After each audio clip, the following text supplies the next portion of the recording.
So let's now talk about a program of the month. In this case, we're talking about physics. So of the top 10 programs, bachelor's level, national level in the US, physics actually makes the list. I was a little bit surprised. I would have expected it to be further down. It's actually in the 98th percentile overall in our scoring systems. It's a 96th percentile score in student demand and a 95th percentile score in employment.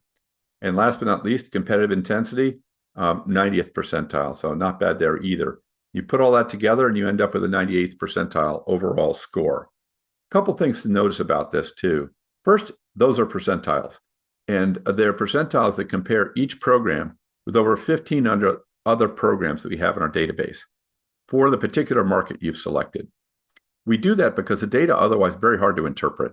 You know, if there are 1,000 Google searches in Topeka, I don't know if that's a lot or little for Topeka. But if I know that it's a 98th percentile in Topeka, then I know, yeah, that's one of the top programs in Topeka in terms of student demand. So that's why we percentile everything. Then we get to the colors. Why do we color code it? Well, I'm a history major. And when I have to look at a table of numbers, my eyes glaze over. But if I can look at it and see that they're all green, literally at a glance, I can know that this is a pretty good program, might be worth looking at in more depth. And if it's all pink, I'm probably not going to spend a lot of time on it.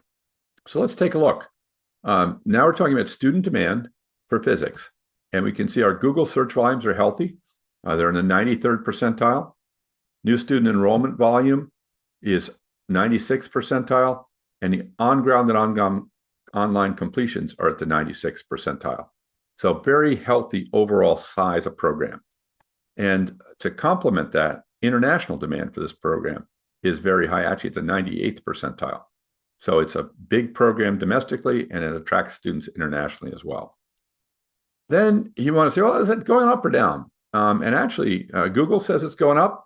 It's at the 73rd percentile, up 22% year over year, very healthy growth rate. And new student enrollment is up 4%, a little bit above average there at the 61st percentile. So now we get to an interesting point. Completion volume is down 9%. So which number do you believe? Google search, new enrollment, or completions? I think I can explain that. If you think about Google completion volume, which is based on IPEDS completions, you have a fundamental problem. The most recent IPEDS data is from 2023. Then you say, well, the student actually chose their major several years before they graduated, let's say 3 years before they graduated.